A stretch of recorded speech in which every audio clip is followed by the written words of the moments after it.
Well, this week we are going to be painting our bridge and installing it on the layout, and also looking at some trees.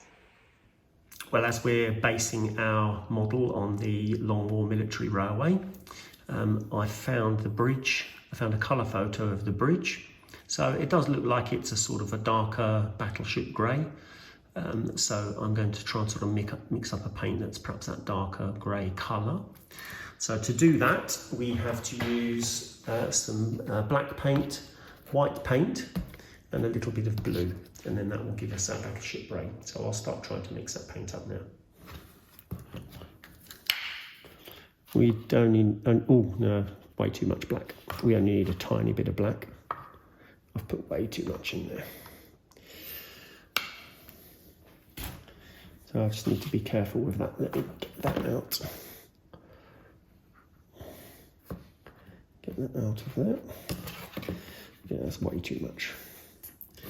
The dark colours really make the paint go dark very quickly. So we don't need that much at all. So you'll see now I've only got some black on the brush, and see now when I mix it in with the white, it will go grey very quickly. So it doesn't take a lot of black at all. So you see there's a lighter grey. We can still make it a bit darker, that's fine. We'll take some more black, darken him up. I'm going to add some water in as well to thin it out, because it's going to be easier to paint the bridge with the thinner paint. So we're going to mix that up to some water.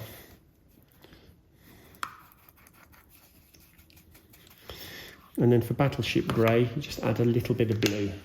So again, I need to be careful how much I add, but I'm going to add it over there. So a little bit of blue. So you see that blue in the corner, so we'll grab him, mix him in. Yeah, that's better. Yeah, that looks quite nice. Not bad. So there's our battleship grey paint. So we will start painting the bridge with that.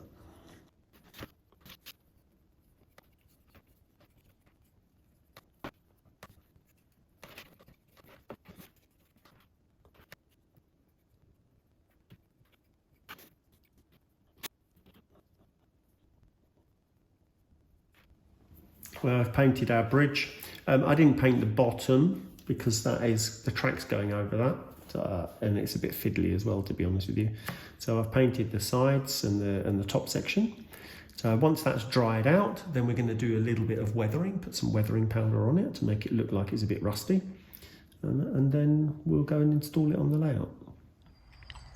Well, this is the Downslink infamous double bridge near Rudgwick. So originally the railway line ran on top of the brick bridge, and then they realised that the railway line going into Rudgwick was then too steep, so they decided to raise the level of the railway line up to where the metal bridge is.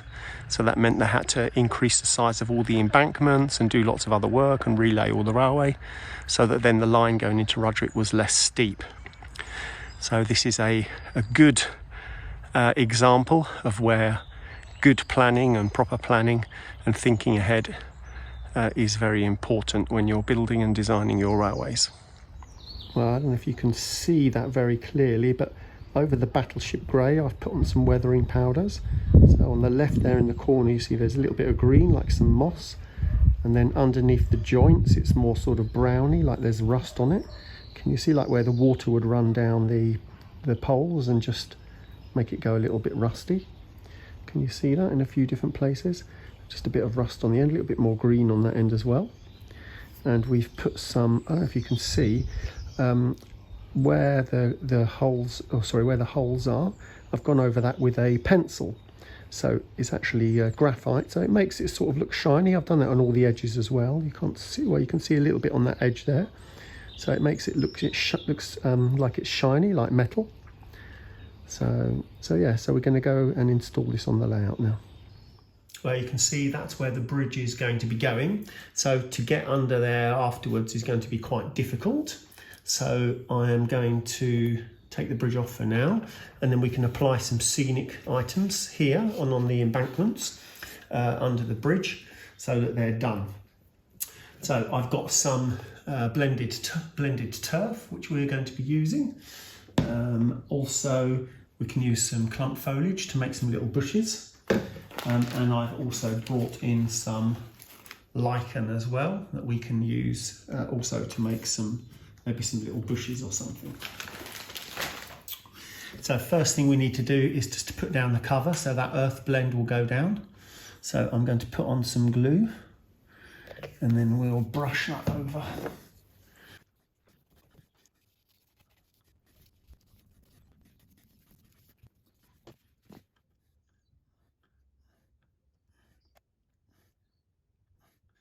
It doesn't matter if we put too much on at the moment because obviously we can get it off with the hoover.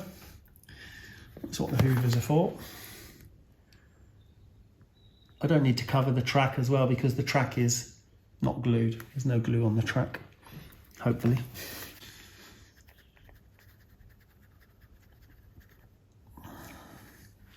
We can use a flat-ended brush to push that in, so it pushes into the glue.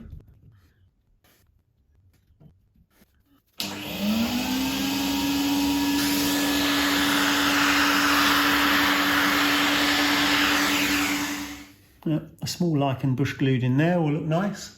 So let me get some glue and we'll put them in there.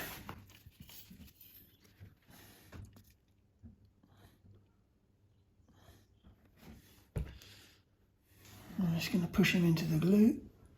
Okay, he's in there. So a bit of glue there.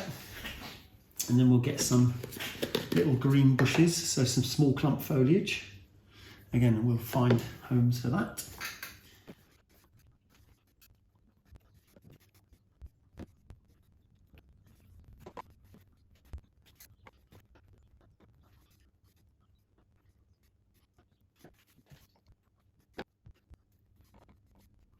It's starting to look nice, but I think we can improve that.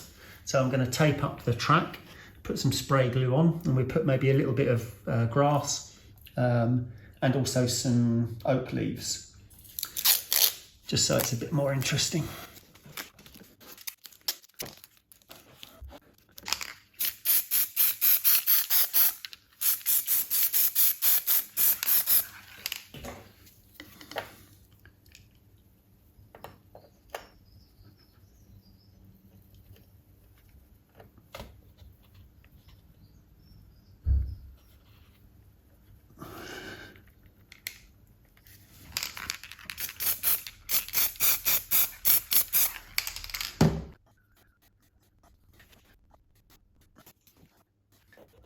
Yeah, that looks quite a bit better. So I put a little bit of extra green on there. We've put on some oak leaves.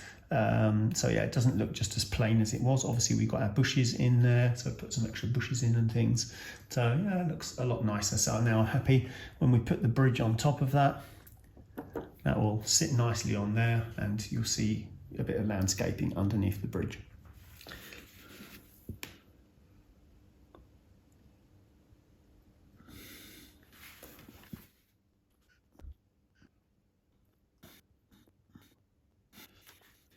Now we make sure we get the bridge the right way around. That's the front. And we put him on the glue. And now I need to get the track in there to make sure that that is all working okay. Get the track joined. Oh, no, that's not quite in. Okay, he's in. And then this one as well.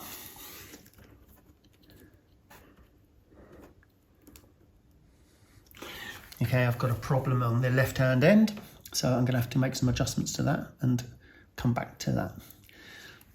Okay, so the track is in, the bridge is on. Now I need to run a carriage over it, make sure that it all fits okay. Okay, so the carriage is catching on the bridge for some reason. I don't know why that is. That's annoying. Okay, so yeah, we've got some problems with that bridge for some reason. I don't really know why. Okay, another problem to sort out another day.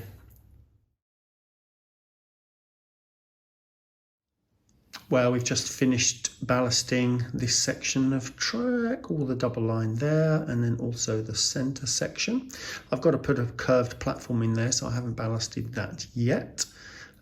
So we're nearly getting there on the ballasting. Most of the track is done, but then I've still got a few places to tidy up.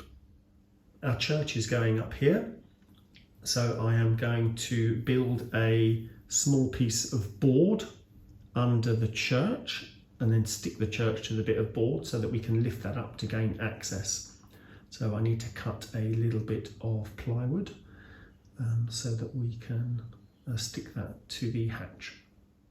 So there's our church on our little bit of board. So we will build some hedges around the edge. So that's going to cover up the edges when we lift up the board and put it back, so you won't be able to see the edges. Well, it's easy to forget things, so of course I've forgotten to ballast the viaduct. So that's another job that I'm going to have to do now. So we will start that whole process. So you know the process. Put the stones on, we'll brush them in, and then we'll put on some glue, and then the ballasting will all be done.